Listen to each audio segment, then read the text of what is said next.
नमस्कार दोस्तों, आज के हमारे इस वीडियो में हम आपके लिए ऋषि पंचमी की व्रत कथा लेकर आए हैं। भाद्रपद माह की शुक्ल पक्ष की पंचमी तिथि को ऋषि पंचमी का व्रत रखा जाता है। मान्यता है कि जो भी व्यक्ति इस दिन ऋषि मुनियों का स्मरण कर उनका पूजन करते हैं, वे सभी पापों से मुक्त हो जाते हैं।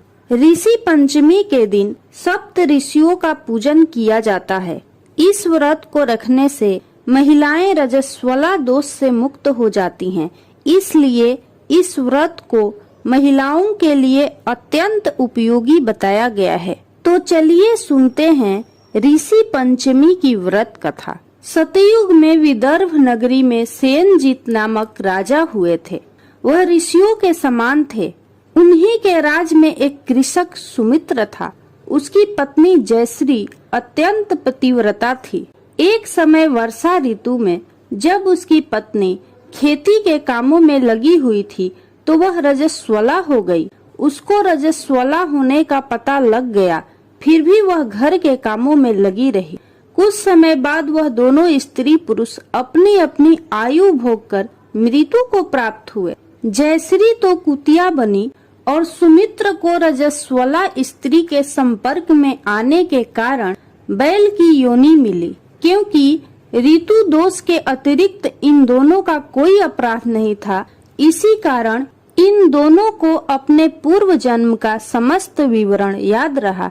वे दोनों कुतिया और बैल के रूप में उसी नगर में अपने बेटे सुचित्र के यहाँ रहने लगे। धर्मात्मा सुचित्र अपने अतिथियों का पूर्ण सत्कार करता था। अपने पिता के श्राद्ध के दिन उसने अपने घर ब्राह्मणों को भोजन के लिए नाना प्रकार के भोजन बनवाए।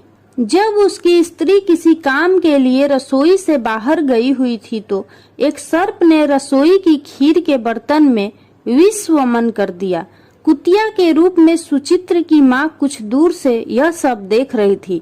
पुत्र की बहू के आने पर उसने पुत्र को ब्रह्म हत्या के पाप से बचाने के लिए उस बर्तन में मुंह डाल दिया। सुचित्र की पत्नी चंद्रवती से कुतिया का यह कृत्य देखा न गया और उसने चूल्हे में से जलती लकड़ी निकालकर कुतिया को दे मारी।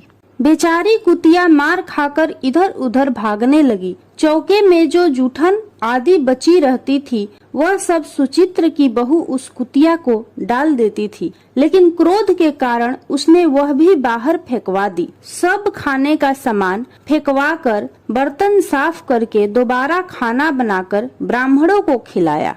रात्रि के समय भूख से व्याकुल होकर वह कुतिया बैल के रूप में रह रहे अपने पूर्व पति के पास आकर बोली, हे स्वामी, आज तो मैं भूख से मरी जा रही हूँ। वैसे तो मेरा पुत्र मुझे रोज खाने को देता था, लेकिन आज मुझे कुछ नहीं मिला। सांप के विष वाले खीर के बर्तन को अनेक ब्रह्म हत्या के भय से छूकर उनके न खाने योग्य कर दिया था। इसी कारण उसकी बहू ने मुझे मारा और खाने को कुछ भी नहीं दिया। तब वह बैल बोला, हे भद्रे, तेरे पापों के कारण तो मैं भी इस योनि में आ पड़ा हूँ और आज बोझा ढोते ढोते मेरी कमर टूट गई है। आज मैं भी खेत में दिन भर हल में जुटा रहा। मेरे पुत्र ने आज मुझे भी भोजन नहीं दिया और मुझे मारा भी बहुत। मुझे इस प्रकार कष्ट देकर उसने इस श्राद्ध को निष्सफल कर दिया है। अपने माता पिता की इन बातों को सुचित्र सुन रहा था। उसने उसी समय दोनों को भर पेट भोजन कराया और फिर उनके दुख से दुखी होकर वन की ओर चला गया। वन में जाकर ऋषियों से पूछा कि मेरे माता पिता किन कर्मों के कारण इन नीची योनियों को प्राप्त हुए हैं और अब किस प्रकार से इनको छुटकारा मिल सकता है। तब सर्वोत्तमा ऋषि बोले, तुम इनकी मुक्ति के लिए पत्नी सहित ऋषि पंचमी का व्रत धारण करो तथा उसका फल अपने माता पिता को दो। भाद्रपद महीने की शुक्ल पंचमी को मुख शुद्ध करके मध्याह्न में नदी के पवित्र जल में स्नान करना और नए रेशमी कपड़े पहनकर अरुंधति सहित सप्त ऋषियों का पूजन करना।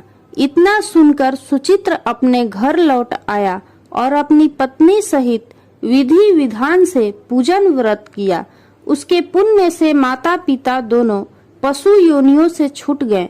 इसलिए जो भी व्यक्ति श्रद्धा पूर्वक ऋषि पंचमी का व्रत करता है वह समस्त सांसारिक सुखों को भोगकर वैकुंठ को जाता है।